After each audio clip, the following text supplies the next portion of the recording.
Música, sua influência na vida do cristão. Capítulo 9. Um testemunho especial. A movimentação física no cantar é de pouco proveito. Tudo que de algum modo está ligado ao culto religioso deve ser elevado, solene e impressivo. Mensagem de aconselhamento a um regente de coral.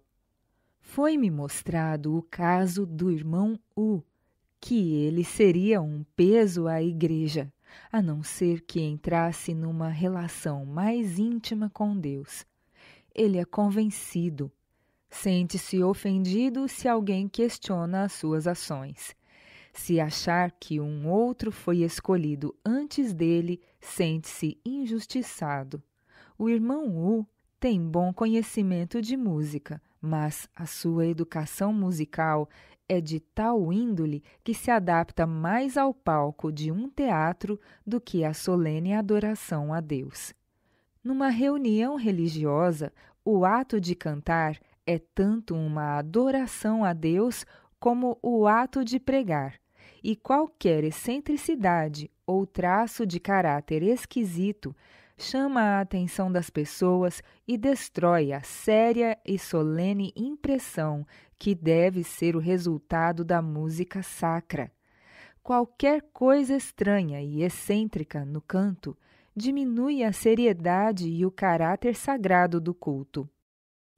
Música elevada, solene e impressiva. A movimentação física no cantar é de pouco proveito. Tudo que de algum modo está ligado ao culto religioso deve ser elevado, solene e impressivo. Deus não se agrada quando pastores que professam ser representantes de Cristo o representam mal, quando movimentam o corpo em certas atitudes, fazendo gestos indignos e rudes.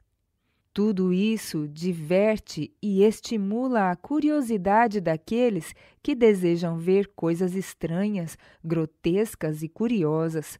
Mas essas coisas não elevam a mente e o coração daqueles que as presenciam. Pode-se dizer a mesma coisa sobre o canto. Você assume atitudes indignas. Usa todo o poder e volume de voz que lhe é possível. Abafa a melodia e as notas mais musicais de outros cantores.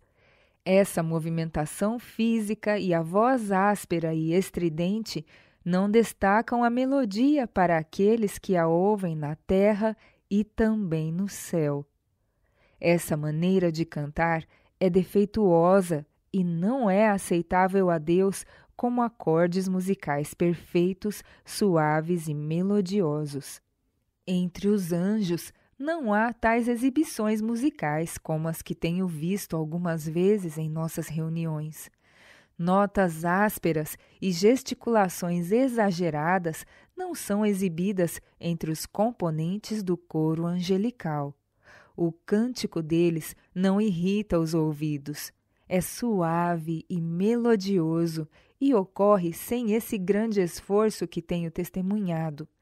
Não é algo forçado que requer muito esforço físico.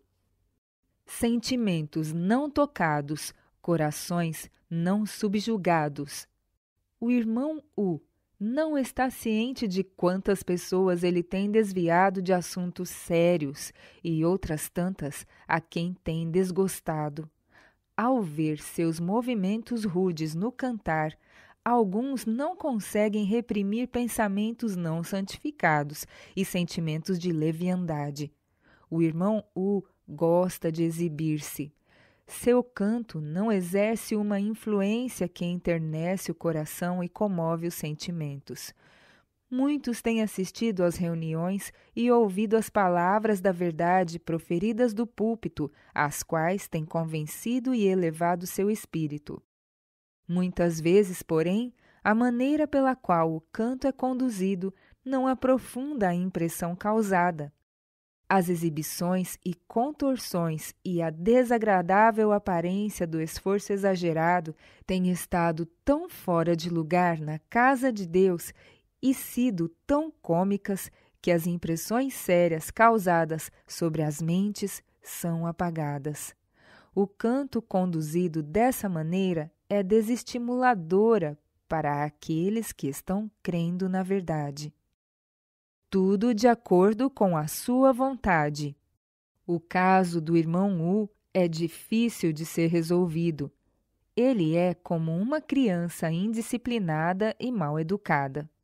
Quando se questiona a sua maneira de agir, em vez de aceitar a admoestação como uma bênção, ele permite que os seus sentimentos tomem conta da razão e fica desanimado e não quer fazer nada.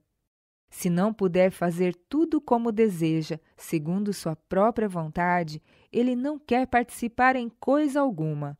Não tem se esforçado diligentemente para reformar suas maneiras, mas entrega-se a sentimentos obstinados que dele separam os anjos bons e convidam os anjos maus para estarem ao seu redor.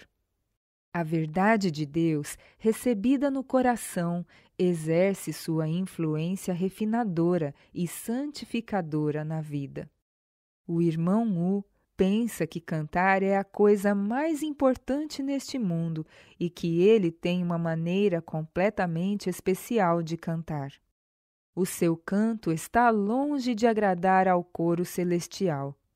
Imagine-se no meio do grupo angelical, elevando os ombros, enfatizando as palavras, movimentando o corpo e empregando todo o volume de sua voz. Que espécie de concerto e harmonia haveria com uma tal exibição diante dos anjos?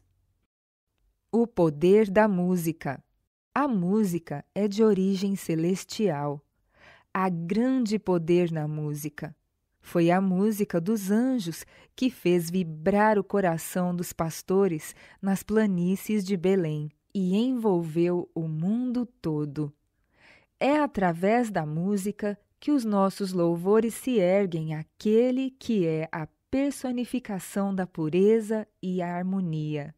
É com música e cânticos de vitória que os remidos finalmente tomarão posse da recompensa eterna. Há algo especialmente sagrado na voz humana.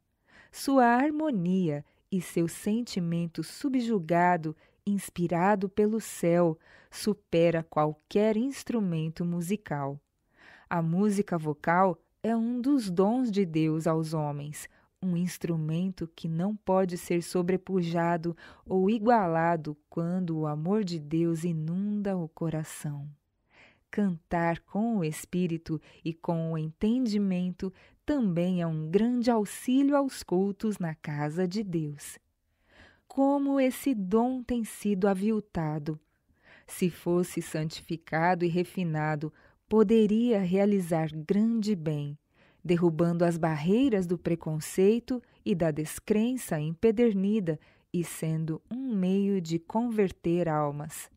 Não é suficiente ter noções elementares do canto, mas, com o entendimento, com o conhecimento, deve-se ter tal ligação com o céu que os anjos possam cantar por nosso intermédio. Abafando os sons melodiosos e aveludados.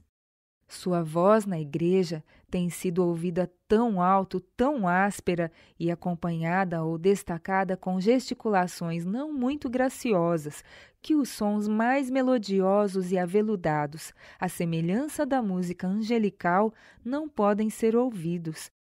Você tem cantado mais para os homens do que para Deus. Quando a sua voz, em sons fortes, se ergue acima de toda a congregação, você pensa na admiração que está causando. Na realidade, tem tão alto conceito do seu próprio canto que julga que deveria ser remunerado pelo desempenho desse dom. O amor ao louvor tem sido o principal incentivo de sua vida. Essa é uma pobre motivação para um cristão. Você gosta de ser amimado e bajulado como uma criança. Precisa lutar muito contra sua própria natureza. É difícil para você vencer suas tendências naturais e levar uma vida santa e abnegada.